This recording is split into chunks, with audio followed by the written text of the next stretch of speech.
8주차 1강입니다. 오늘 우리가 학습할 내용은 제약 조건 이론이라는 겁니다.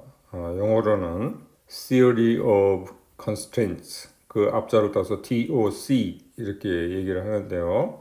이것도 역시 지금 우리가 해온 것처럼 프로세스 개선 철학 혹은 기법의 하나로 여러분들이 이해를 하면 되겠습니다. 이 이론은 아마 여러분들이 처음 접하는 사람들이 꽤 있으리라고 생각이 되는데 약간 어렵게 느낄지도 모르겠습니다. 그렇지만 지금 이게 그 생산 운영 관리 쪽에 이제 교과서에 등장할 정도로 꽤나 알려진 그 내용이기 때문에 여러분들이 아마 이거는 알아두는 게 좋으리라고 생각이 돼서 제가 이 책을 쓸 때도 이거를 삽입을 했습니다. 이 이론이 등장하게 된 배경, 이거를 간단하게 여러분들한테 이제 설명을 드리면, 그 더 고울이라는 책이 있습니다. 더 고울이라는 책이 있는데, 여러분들 아마 제 생산운영관리 그 수업을 들은 학생들이나 혹은 듣고 있는 학생들은 더 고울이라는 책을 반드시 읽어야 되는데, 혹시 생산운영관리를 듣지 않았더라도 여러분들이 더 고울이라는 책은 한번 읽어볼 가치가 있는 책이에요. 그래서 강력히 여러분들한테 추천을 합니다.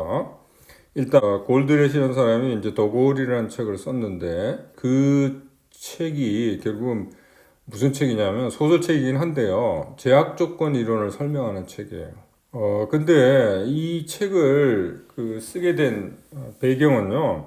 과거에 이제 골드렛이 이제 친구가 하나 있었는데 친구가 어떤 사업체를 운영하고 있었어요. 근데 그 친구가 이제 어려움을 겪고 있었습니다. 그 사업체를 운영하는데 이제 생산 일정 계획 같은 걸 이제 수립을 해야 되는데 상당히 어려움을 겪고 있었어요.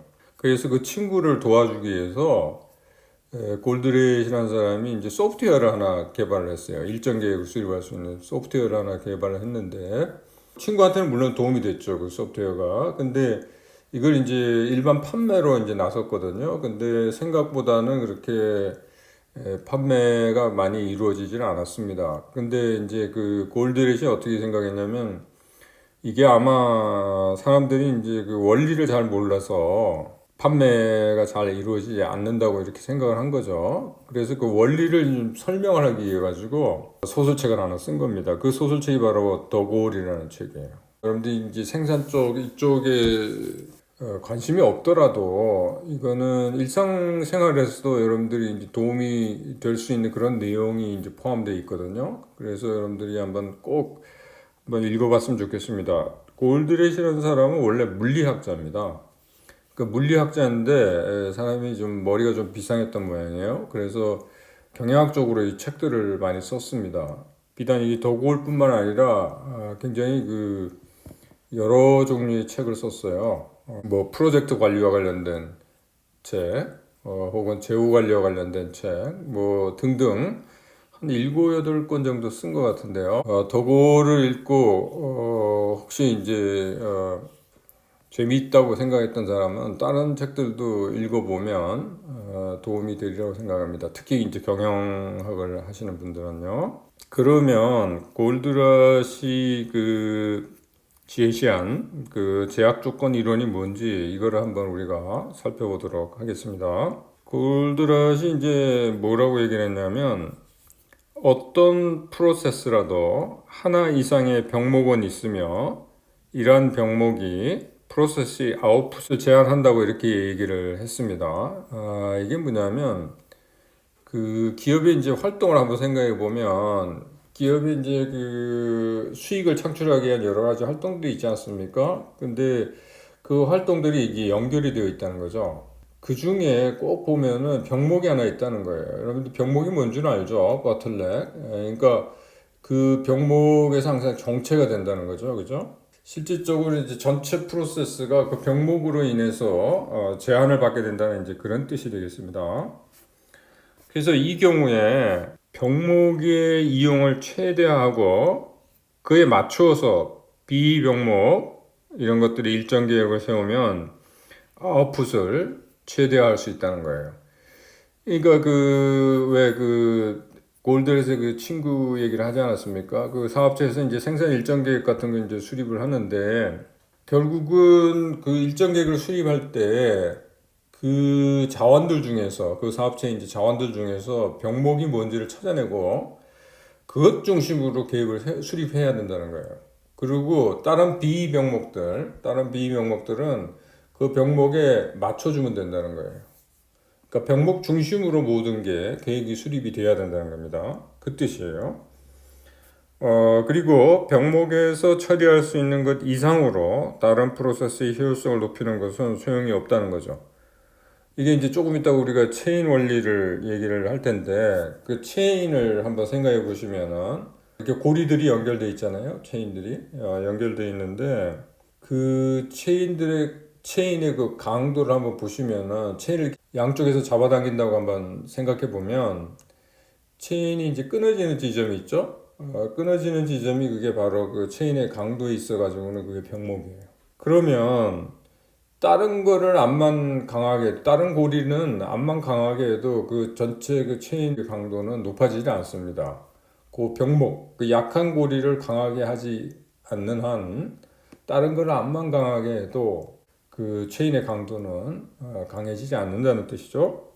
그런 뜻이 되겠습니다. 그래서 기본적으로 이제 TOC 이론에서 강조하는 거는 프로세스에서 병목을 찾아내고 병목 위주로 그죠? 계획을 수립해야 된다. 이제 그런 뜻이 되겠습니다. 그러면 TOC 원칙에 대해서 한번 살펴보도록 하겠습니다.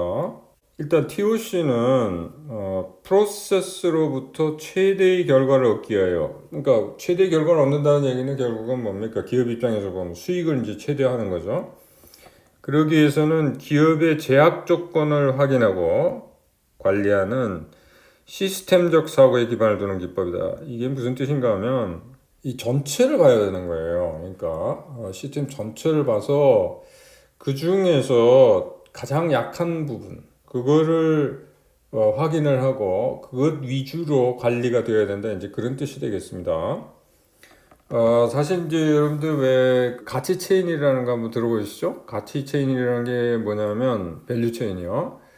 밸류 체인이라는 건 기업이 이제 결국은 수익을 이제 창출하게 되는데 그 수익을 창출하기 위해서는 기업의 여러 활동들이 이렇게 연결이 돼 있다는 거죠. 그죠? 그래서 결국은 그 중에 하나가 문제가 생기면 약하다 그러면은 전체적으로 그 최종적으로 나오는 그 기업의 수익 있잖아요. 그게 영향을 받는다는 거죠. 그래서 결국 시스템 전체가 잘 돼야지 그 기업 개별 활동들이 잘 돼가지고는 의미가 없다는 거예요. 기업의 수익 창출에 있어가지고.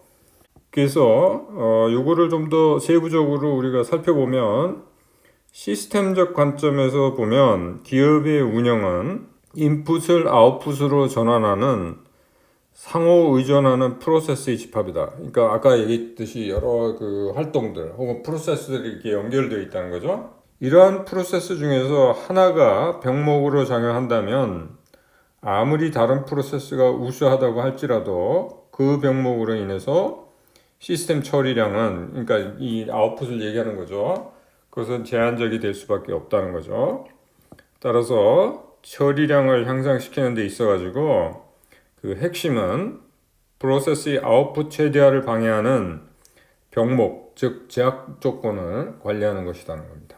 지금까지 쭉 얘기하는 게 뭐냐면 TOC 이론에서 강조하는 것은 결국은 뭐냐면 병목이 시스템 전체 아웃풋을 좌우하기 때문에 그 병목을 찾아내고 즉 제약 조건을 찾아내고 그것 위주로 관리가 되어야 된다. 이제 그게 여기서 얘기하는 겁니다.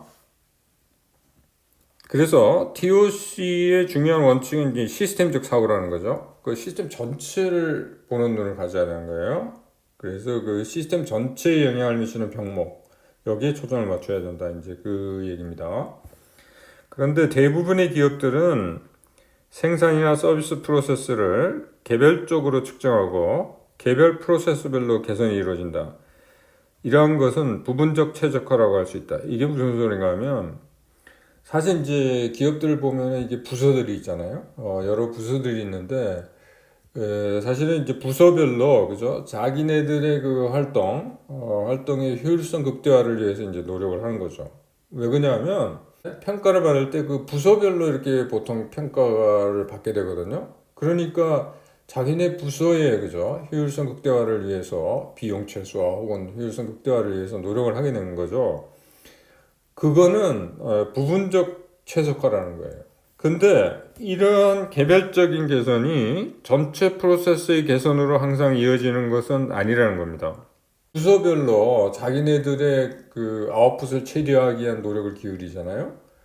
그러면 여러분들이 어떤 의미에서 보면 부분적으로 다 최적화를 시키면은 전체가 최적화가 될 걸로 이렇게 예상은 되지만 실질적으로는 그렇지 않은 경우들도 많다는 겁니다. 특히 그런 이제 그 기업의 그 부서들 중에서 예를 들면 특정한 한 부서가 굉장히 병목으로 작용을 한다. 그럴 경우에 다른 그 병목이 결국은 그 시스템 전체, 기업 전체의 그 아웃풋에 영향을 미치게 되는 거죠. 그러면 다른 활동들, 그 병목이 아닌 다른 활동들이 아마 개선이 이루어진다고 해도 전체적인 기업 전체의 그 아웃풋에는 영향을 미치지 못한다는 이제 그런 얘기가 되겠습니다. 따라서 TOC 글로벌 관점에서는 시스템적 사고를 얘기하는 겁니다. 개별 프로세스, 특히 비병목의 속도를 개선하는 것을 시간과 돈의 낭비로 본다는 거죠. 그래서 뭐 심지어 이렇습니다. 그러니까 부서별로 예를 들면 예산 책정이 이렇게 되잖아요. 그 예산 하에서 모두들 최대한 노력을 기울이죠. 기울이는데 아까도 얘기했지만 비병목에서는 암만 개선이 일어나도 시스템 전체에 영향을 못 미친다는 거예요. 그러면 차라리 병목 개선에 초점을 맞추는 게 좋다는 거죠. 차라리 예산을 그 병목 개선에다가 집중적으로 투자를 하는 게 오히려 낫다는 겁니다. 시스템 전체적으로 보면요. 그리고 TOC는 시스템의 처리량에 대한 제약을 낭비로 본다. 따라서 처리량을 제약하는 것을 제거하는 것이 결국 낭비 요소를 제거하는 셈이 된다. 그러니까 결국 뭐냐면 이제 병목 위주로 관리가 돼야 된다는 이제 그런 얘기가 되겠습니다. 아까 얘기했듯이 TOC 원리를 설명하는데 종종 체인 원리가 이용되고 있어요. 기업의 운영 활동은 상호 의존적인 프로세스로 구성이 되어 있고요. 그렇다면 어떤 물건을 끌거나 들어올릴 때 체인의 모든 연결고리가 함께 작동돼야 되는 것과 같이 기업에서의 프로세스도 함께 작동돼야만 주주에게 이제 수익을 창출할 수 있다는 거죠. 그게 여러분들 이제 아까 얘기한 그 밸류 체인을 생각해 보면 됩니다. 그러니까 밸류 체인 여러분들 혹시 기억나시는지 모르겠는데 밸류 체인이라는 거는 뭐 이런 식으로 이해를 하면 되겠습니다. 그러니까 활동들이 이렇게 연결이 돼 있다는 거죠. 그러니까 여기 활동들은 이제 그 주활동들, 이게 주활동이라고 그러는데 주활동이 포함되는 게 뭐 생산이랄지 이제 마케팅이랄지 뭐 이런 거죠. 이런 것도 이제 주활동인데 그래가지고 여기 이제 수익이 이제 창출되는 거죠. 수익이 창출되는데 물론 이런 활동들이 그죠? 이런 활동들이 이렇게 다 연결이 되어 있다는 거죠. 근데 이 중에 예를 들면 여기 하나가 예를 들면 조금 약하다. 그죠? 약하다 그러면 이 전체 이 수익 그죠? 이 시스템을 통해서 창출되는 그 수익에 영향을 미친다는 거죠. 그러면 먼저 이거를 이제 개선을 해야 된다는 거예요. 이 부분을. 밸류체인에서는 물론 이제 주활동하고 보조활동으로 나누죠. 보조활동은 여러분들이 왜 인적 자원 관리랄지 연구개발 뭐 이런 것들이 이제 보조활동으로 들어가죠. 이게 이제 밸류체인입니다. 그래서 밸류체인에서는 이제 강조하는 게 뭐냐면 만약에 그 예를 들면은 이 부분이 자기가 기업 자체에서 하기가 힘들어요. 그러면 아니면 약해요. 그러면 아웃소싱을 통해서라도 이걸 강화해야 된다는 거죠. 그러니까 밸류체인에서 이제 그걸 강조를 합니다.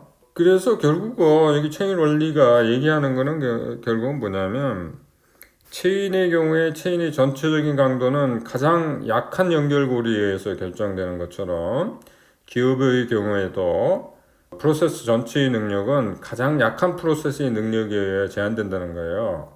그래서 체인을 전체적으로 이제 강하게 만들려면 가장 약한 연결고리를 강하게 만들어야 된다 이제 그겁니다. TOC에서는 다음 두 가지가 이제 핵심이라는 겁니다. 기업의 목표는 수익을 창출하는 거다. 이거는 뭐 당연한 거죠. 저 기업의 목적이라는 게 결국 돈 버는 거 아닙니까? 그러니까 수익을 창출하는 거고, 그 다음에 상호 의존적인 프로세스로 구성된 시스템의 수익 창출 능력은 시스템의 성능을 제한하는 병목에 의하여 제한된다는 것이다. 지금까지 우리가 쭉 이거를 얘기를 해왔죠. 그래서 나중에 이제 이 개선 프로세스가 있어요. TOC 이론에서 나오는 이제 5단계 개선 프로세스가 있는데 그거 나중에 우리가 거기에 대해서 한번 살펴보도록 하겠습니다. 그래서 체인의 능력을 높이기 위해서는 가장 약한 연결고리를 찾아서 그것을 강화해야 하며 다른 강한 연결고리를 아무리 더 강화해도 체인 전체의 강도는 향상되지 않는다는 거예요. 그러니까 시스템적으로 이걸 생각을 해야 된다는 겁니다. 그래서 기업의 경우에도 기업이 수익을 창출하는 데 제약이 되는 병목을 강화하는 데 초점을 맞춰야 된다는 거고요. 병목에서 잃어버린 아웃풋은 기업 전체의 수익 감소로 이어지며 병목이 아닌 자원의 성능 향상을 위한 최적화 노력은 기업의 현금 창출률을 증가하는 데 도움이 되지 않는다는 거 쭉 우리가 얘기해왔던 거죠. 매니저들은 시스템 전체의 성능 최적화를 위해서는 나무가 아니라 숲을 보는 시각을 가져야 된다는 거. 전체를 생각해야 됩니다. 시스템 전체. 즉 개별 프로세스의 최적화가 아닌 시스템 전체의 최적화에 초점을 맞춰야 한다. 그거요. 근데 이게 문제가 뭐냐면 일반적으로 매니저들 이러한 것에 익숙하지가 않다는 겁니다. 그 이유는 뭐냐면 지금까지 우리가 해온 것들 있잖아요. 기업에서의 뭐 평가랄지 이런 게 있잖아요. 그러니까 보통 이제 측정하죠. 이제 예를 들면은 임금 같은 거 이런 걸 계산한다든지 아니면 연봉 같은 거 이런 거 계산을 할 때 그죠? 인사고가 뭐 이런 거를 통해 가지고 하질 않습니까? 근데 그 측정하는 방법들이 이 시스템 전체 최적화를 위한 측정치가 아니라 아까 얘기한 그 부분적 최적화 있죠? 거기에 맞춰져 있어요. 그러니까 부서별 평가를 한다든지 뭐 이런 식으로. 그러니까 회사 전체에 대한 기여도를 측정하는 게 아니라 그러니까 개별 부분에 대한 최적화에 대한 기여도 이런 걸 가지고 측정을 하기 때문에 거기 아까 되어 있지만 비병목의 경우에는 암만 열심히 한다고 해가지고 그죠? 회사 전체의 수익 창출에는 도움이 되지 않을 수도 있잖아요. 그런 것들이 이제 문제라는 겁니다. 이게. 그래서 시스템 전체적으로 보는 그런 시각 이런 것들이 이제 결여되어 있다는 거죠. TOC 원리와 관련해 가지고 좀 세부적으로 우리가 좀 살펴보면 우리가 여태까지 얘기한 거는 이제 글로벌 최적화에 초점을 맞춰야 된다 이제 그 얘기를 했죠. 전통적인 관리 접근법에서는 시스템 최적화를 위해서 규모가 작고 관리가 쉬운 부분들로 쪼개되는 경향이 있다는 거죠. 그래서 뭐 대규모 기업의 운영을 위해서는 여러 개의 자율적인 운영 부분으로 분리해서 운영하며 본사는 조정 역할만 하려는 이런 경향들이 있죠. 그래서 이 쪼개진 운영 단위들 있죠. 이거는 개별적인 수익 센터로서의 역할을 하고 목표도 할당을 받는다. 따라서 개별적 성과 향상에만 초점을 맞추겠다는 거죠. 여기서 이제 생각은 뭐냐면 운영 단위별로 최적화가 되면 그러면 전체적으로도 이제 향상이 될 거라는 그런 기대 속에서 이런 거를 한다는 거예요. 그런데 부분적 최적화는 기업의 목표 달성에 도움이 되지 않는 경우들이 있다는 겁니다. 물론 이게 100% 이게 뭐 도움이 된다 안 된다 이런 뜻은 아니고요. 부분적 최적화에 문제점이 있을 수가 있다는 겁니다. 그래서 전체 시스템의 성과 향상을 위해서는 특정 기능들을 개별적으로 향상시키는 데 초점을 맞추는 것으로는 충분하지 않다는 겁니다. 그 이유는 부분적 최적화를 추구하는 것이 여러 다양한 기능 간의 상호 의존적인 관계 무시하기 때문인데 그 예를 한번 들어보면요. 어느 한 부서에서 비용이 A만큼 증가하면 다른 부서에서는 증가한 비용이 두 배, 즉 2A만큼 비용이 감소하여 그러니까 어떤 한 부서에서는 A만큼 증가를 합니다. A가 이제 증가를 해요. 근데 다른 데서는 2A만큼 비용이 감소해요. 그러면 이걸 전체적으로 보면은 이득이 되는 거죠. 근데 이제 문제가 뭐냐면 비용 증가를 받아들이려는 부서가 잘 없다는 거죠. 이거를 자기네 부서의 그 희생을 용납하지 않으려는 경향이 있다는 거죠. 그러려면 이제 저항이 일어나고 결국 이제 측정치조차도 뭡니까 부서별 평가가 이루어지기 때문에 안 하려고 하는 경향이 이제 강하다는 거죠. 근데 대부분의 매니저들은 이 문제를 인식을 하고 있어요. 근데 자꾸 그 측정치 같은 거 이제 부분적 최적화를 위한 측정치 같은 거 이런 게 이제 사용되면 자기가 좋은 평가를 받기 위해서는 뭐 거기에 따라가는 수밖에 없습니다. 그러니까 부서별 최적화 혹은 부분적 최적화를 따라가는 수밖에 없죠.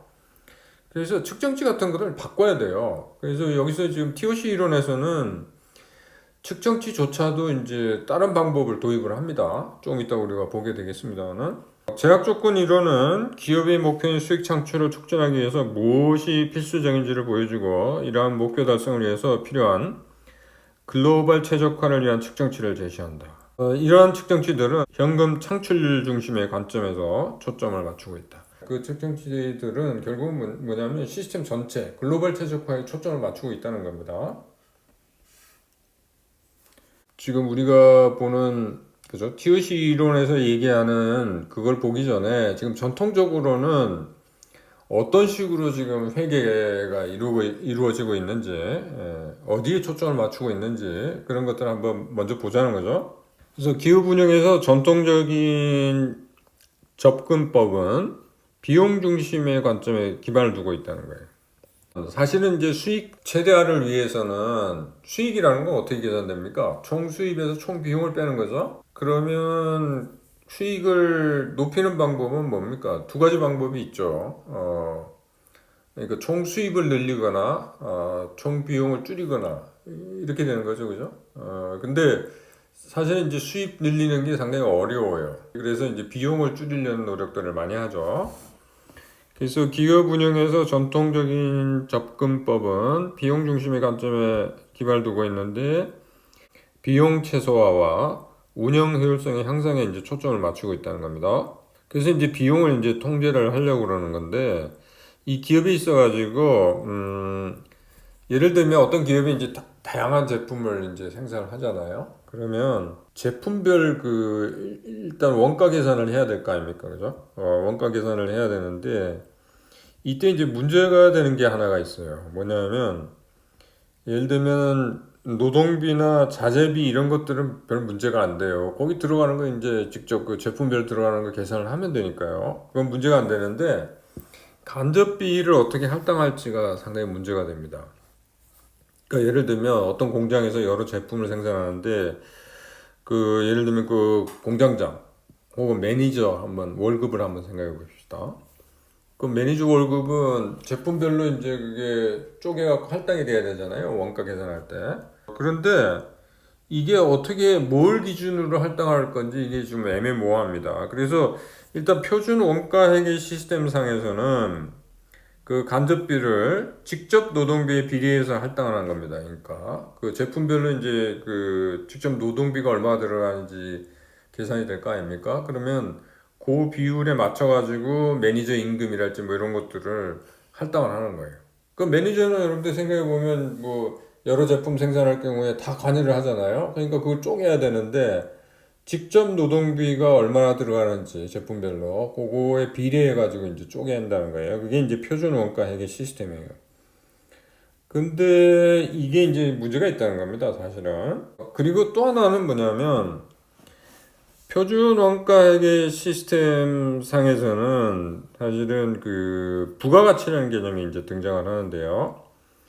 그래서 전통적인 표준 원가 회계 시스템에서는 원자재가 완성품이 될 때까지 여러 개별적인 공정 단계를 거치는 경우에 모든 생산 관련 비용이 공정별로 소요된 시간에 비례하여 할당되며 이렇게 할당된 비용이 제품의 가치를 높이는 것으로 이제 간주되는데 예를 들어 원자재가 A와 B라는 공정을 거쳐 완성품이 된다고 하면 원자재의 원가가 10원, A 공정에서 발생하는 직접 노동비와 간접비의 합계가 4원, B 공정에서 발생하는 직접 노동비와 간접비의 합계가 6원이라 하면 A 공정은 제품의 4원의 가치를 더하는 셈이 되고 B 공정은 유건의 가치를 더하는 셈이 되는 거죠. 이게 이제 부가가치 개념이에요. 그래서 만일 공정별로 제품에 추가하는 가치를 기준으로 개별 공정에 대한 평가가 이루어지게 되면 공정별로 최대한 신속하게 제품을 산출하려는 동기가 생기는 거죠.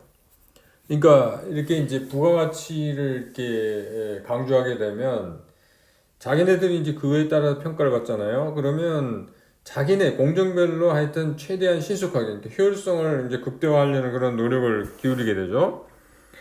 근데 이러한 행동은 기업의 전체적인 목표 달성에 도움이 되지 않을 수도 있다는 겁니다. 왜 그러냐면 너무 열심히 일하게 되면은 그러니까 과잉으로 뭘 생산을 한다든지 이런 노력들을 많이 하게 돼요. 그러면 이게 이제 재고를 남게 되는 겁니다. 결국은 시스템 전체적으로 그게 소용되는 것만 해야 되는데 필요하지도 않은 것도 열심히 일을 해가지고 뭘 만들어낸다든지 이런 일이 생긴다는 거예요. 게다가 자원을 얼마나 효율적으로 운영하는지에 따라 평가를 하게 되면 개별 공정을 거의 100% 수준에서 운영하는 생산 스케줄을 수립할 동기가 생기게 되고 이 경우에 다음 단계의 요구량을 초과하는 수준으로 운영되면 재고는 지속적으로 쌓이게 된다. 이렇게 쌓이는 공정중 재고와 과잉 생산된 완성품 재고는 판매가 되기 전에는 실상 가치가 없는 셈이다. 그러니까 이 재고 비용이 발생한다는 거죠. 팔리지 않으면 계속 그 재고로 남아있게 되는데 그 재고로 남아있다는 얘기는 뭐냐면 그 재고에 이제 돈이 묶이게 되는 거죠. 그죠? 재고에는 왜 재료비하고 노동비 뭐 이런 것들 다 이미 투여되지 않았습니까? 그게 이제 팔리기 전에는 재고 비용으로 그죠? 돈이 묶이게 돼서 발생하는 기회비용이죠. 그게 된다는 거죠. 그 아까 표준 원가 회계 시스템 얘기가 나왔었는데 그래서 그 간접비 할당할 때 이제 표준 원가 회계 시스템이 이제 문제가 있거든요. 그래서 그러면 공평하게 그 매니저가 여러 제품 생산에 있어 가지고 얼마나 제품별로 얼마나 기여했는지에 따라서 할당을 하자. 그래서 활동 중심의 원가 회계 시스템에서는요, 자원의 운영 비용을 여러 제품에 직접 할당하는 게 아니고 특정 제품을 생산하는 데 관여되는 활동을 파악하고 그러한 활동의 비용을 산출하는 것입니다. 근데 이게 사실 이제 그 굉장히 뭐 이론적으로는 합리적이고 간단한 것 같은데요. 실제적으로는 상당히 어려움이 있다는 겁니다. 왜 그러냐면 그 활동과 관련된 자료 수집이 필요한데 이 자료 수집이 상당히 어렵다는 거예요. 그리고 비용을 할당하는 기준 활동을 선정할 때도 객관적이 아니라 임의성이 존재한다는 건데요. 이게 무슨 뜻이냐면 여러 활동들이 동시에 관련된 경우에 그 모두를 반영하는 할당 기준을 찾는 것이 어렵다는 겁니다. 거기다가 할당 기준을 잘못 선정하면 기업이 원하는 것에 반하는 결과를 초래할 수 있다는 거예요. 이게 굉장히 중요한데요. 예를 들면은 만일 구매 관련 비용이 구매 요청 횟수를 기준으로 부서들에게 할당을 한다고 하면 구매 요청 횟수를 감축하려는 동기가 생기게 된다는 거죠. 그러니까 구매 요청 횟수를 기준으로 이제 그 비용을 할당한다고 봅시다. 그러면 요청 횟수가 많으면 비용이 많아지게 되는 거죠. 그러니까 구매 요청 횟수를 줄이려는 동기가 생기게 되죠. 비용을 줄이려면, 그죠? 그러면 어떻게 되냐면 주문 같은 경우에 그 횟수를 줄이게 되면 무슨 일이 생기냐면 한 번 주문할 때 굉장히 많은 양을 주문을 하게 돼요. 그러니까 여러 번 주문하게 되면은 일회 주문량이 이제 작아지게 되는데 주문 횟수를 줄이게 되면 한 번에 주문량이 많아질 거 아닙니까? 그죠? 그러면은 이게 무슨 문제가 생기게 되냐면 보유 재고 수준이 높아져요. 그래서 결국은 재고 비용이 많이 발생하게 됩니다. 그런 문제가 생기게 되는 거예요. 그래서 이 활동 중심 원가 회계 시스템도 사실은 상당히 좀 문제가 있다는 거죠. 그래서 TOC에서는 이것도 배제를 합니다. 지금 좀 어려운 얘기를 하고 있습니다만은, 그러니까 표준 원가 회계 시스템하고 지금 좀 활동 중심, 이걸 지금 얘기를 하고 있는데, 회계 관련 얘기를 해서 아마 회계 쪽에 익숙지 않은 사람들은 이게 무슨 얘기인가, 지금 상당히 그 어려움을 겪으리라고 생각을 합니다. 일단 아까 얘기했던 부가가치 얘기 있잖아요. 그러니까 부가가치는 이게 그러니까 부서별 평가라고 생각하면 되는 거예요. 그러니까 부서별 평가를 하게 되면 자기네들 나름대로는 최적화를 위해서 노력 많이 한다는 거죠. 그렇게 되면 시스템 전체적으로 문제가 생길 수 있다는 거예요.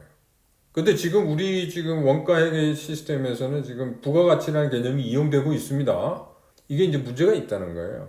활동 중심의 원가 회계 시스템도 이게 지금 문제가 있다는 거예요. 지금 얘기했듯이 기준을 잘못 잡으면 이런 문제가 있다는 거예요. 그러니까 아까 뭐 주문과 관련된 얘기 하지 않았습니까? 그래서 TOC에서는 이런 것들이 이제 지금까지 우리가 사용하는 이런 원가 회계 시스템이 문제가 있기 때문에 새로운 것을 이제 제시를 합니다. TOC에서는. 여기서 제시한다는 얘기는 결국 뭐냐면 시스템 전체를 보는 시각에서 만들어진 거라고 보면 되겠습니다. 그래서 그걸 뭐라 그러냐면 스루풋 관점이라고 그래요. 그래서 제약 조건 이론에서는 기업의 목표는 수익을 창출하는 거고 시스템의 제약 조건이 아웃풋을 결정한다고 보고 있다는 건 뭐 이미 말씀을 드렸고요.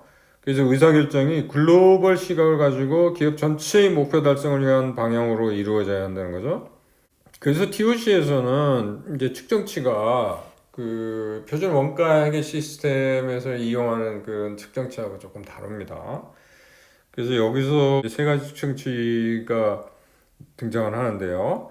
하나는 이제 스루풋이라는 개념이 등장해요. 이 스루풋이라는 개념은 시스템의 매출을 통해서 수익을 창출하는 비율 이렇게 이해를 하시면 되고, 그 다음에 재고 개념이 등장하는데요. 이거는 시스템이 판매를 목적으로 구입하는데 투자한 금액 이렇게 이해를 하시면 되고, 운영 비용은 재고를 스루풋으로 전환하는데 시스템이 지출한 금액 이렇게 보면 되는데, 이게 지금 용어는 재고하고 운영 비용 이거는 뭐 일상적인 용어긴 합니다만은 거기에 들어가는 내용이 조금 달라요. 그 일반적인 표준 원가 회계 시스템하고요. 이러한 측정치들은 글로벌 측정치이며 제품 원가 산정하는 데 이용되는 간접비의 할당과 같은 근사치 접근법으로 인한 왜곡도 발생하지 않는다. 그러니까 아까와 같은 뭐 그런 문제도 있었죠. 활동 중심 원가 회계 시스템, 그다음 표준 원가 회계 시스템 이런 데서 발생하는 그런 문제들 있잖아요. 그런 게 이제 발생하지 않도록 만든 겁니다. 그래서 스루풋은 어떻게 계산되냐면 매출액에서 변동비를 빼는 걸로 계산이 되는데 변동비에는 직접 재료비만 포함됩니다. 그러니까 여기 사실은 뭐 직접 노동비 이런 것들도 포함되는 게 일반적이죠. 그런데 이거는 직접 노동비는 여기에 포함되는 게 아니라 운영 비용에 포함된다는 거예요. 이게 좀 특이합니다. 그러니까 일반적으로는 직접 노동비도 이제 변동비에 이제 포함이 돼야 되는데 그렇게 되는 게 아니라 운영 비용에 포함된다는 게 좀 틀린 점이고요. 그 다음에 재고에는 원자재 재고, 공정중 재고, 완성품 재고 이거 포함되는데 여기에 또 특이하게 설비에 투자한 금액도 포함되는 게 좀 특징입니다. 또 한 가지 흥미로운 거는 TOC에서는 부가가치라는 개념이 이용되지 않아요. 그러니까 아까 부가가치라는 그 개념이 적용될 때 그 문제점을 아까 얘기를 했죠. 그러니까 부분 최적화에다가 초점을 많이 맞춘다 그랬잖아요. 그렇게 되면 그래서 그걸 없애기 위해서 부가가치는 개념을 적용하지 않고요. 공정중 재고나 완성품 재고의 가치는 원자재가로 계산되며 직접 노동비나 자원 이용 시간 등이 포함되지 않는다. 그러니까 아까 부가가치에서는 뭡니까? 그러니까 부서별로 이제 들어간 그 노무비나 뭐 그다음에 부서별로 이용한 다른 뭐 비용들 있잖아요. 그런 것도 이제 포함되는데 근데 TOC에서는 이제 그런 걸 포함을 안 시키고요. 단지 원자재가만 이제 포함되는 그런 식으로 지금 작동을 하고 있습니다. 그 다음에 운영 비용의 경우에는 모든 고정 비용이 포함되며 여기에는 매니저 임금이나 감가상각비, 판매 및 일반 관리비 등이 포함되는 거죠. 이런 그 용어들은 여러분들 1학년 때 그 회계학 배우죠? 회계학의 원리입니까? 뭔가 하여튼 배우죠. 거기에 등장하는 그런 용어들이죠.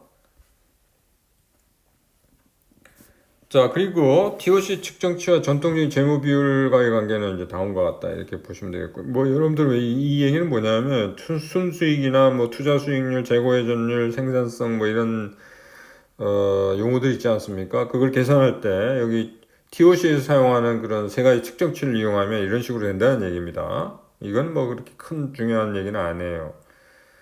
자, 지금까지 얘기한 거를, 다시 한번 좀 얘기를 하겠습니다. 그 중요한 거는 뭐냐면 우리가 이용하는 표준 원가 회계 시스템 이런 데서 이제 문제가 있다는 겁니다.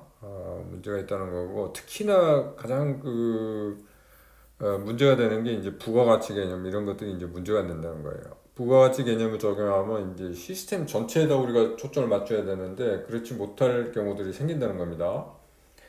그래서 결국은 이제 스루풋 회계 시스템이라는 게 이제 등장하게 됐다. 이렇게 보시면 되겠고. 그러면 비용 중심, 전통적인 그 회계 시스템에서는 비용 중심이라고 했죠? 그러면 그 비용 중심하고 스루풋 중심을 한번 비교를 해보면 비용 중심의 관점에서 보면 기업의 효율성을 향상시키기 위해서 비용을 절감하는 데 이제 초점을 맞추는데요. 그래서 스루풋이나 재고보다는 운영 비용의 감축에 초점을 맞추게 된다는 거죠. 그런데 이게 이제 문제가 뭐냐면 바라는 바와는 달리 경쟁력을 잃어버리게 되는 결과를 초래하게 될지도 모른다는 겁니다. 그러니까 비용이 감축되면은 상당히 유리할 것 같은데 근데 오히려 문제가 생길 수도 있다는 겁니다. 그 이유는 뭐냐면 비용 절감이 단기적인 효과는 있을지라도 장기적인 수루풋 향상에는 도움이 되지 않기 때문입니다. 반면에 수루풋 중심의 관점에서 보면 재고나 운영 비용보다는 수루풋에 초점을 맞추게 됩니다. 이거 이제 장점은 뭐냐면 재고나 운영 비용은 절감의 한계가 있는데 수루풋의 경우에는 이제 제한이 없다는 거죠. 자, 오늘 좀 어려운 얘기를 했는데 일단 오늘 수업은 여기서 이제 중단을 하도록 하겠습니다. 다시 한번 오늘 수업한 거 여러분들이 그 요약을 좀 잠깐 해보면요. 결국 이제 TOC 이론도 프로세스 개선과 관련된 거예요. 프로세스 개선과 관련된 건데 이게 결국은 이제 그 시스템 전체적인 시각을 가지고 그 시스템 전체적으로 보면 시스템이라는 게 결국은 이제 활동이나 프로세스의 집합이라고 봤을 때 그 중에 이제 병목이 있다는 겁니다. 근데 그 병목으로 인해서 시스템 전체의 아웃풋이 결정되는 거예요. 그러니까 결국은 뭐냐면 병목에다 초점을 맞췄고 병목의 개선에다가 초점을 맞춰서 노력을 해야 된다는 이제 그 얘기입니다. 그러기 위해서 회계 시스템 자체도 조금 다른 걸 이용할 필요가 있다는 거예요. 그래서 여기서 스루풋 회계 시스템이라는 게 이제 등장하게 되는데 결국은 스루풋 회계 시스템에서는 이제 부가가치라는 개념이 이제 적용이 되지 않는다는 겁니다. 그리고 그 우리가 얘기했듯이 뭐 스루풋이랄지 재고랄지 운영 비용과 관련해서도 약간의 그 기존의 그 것들과 표준 원가회계 시스템에서의 그 내용하고 약간 차이가 있다는 거. 그게 이제 핵심입니다. 자, 그러면 오늘 수업은 여기서 마치도록 하겠습니다.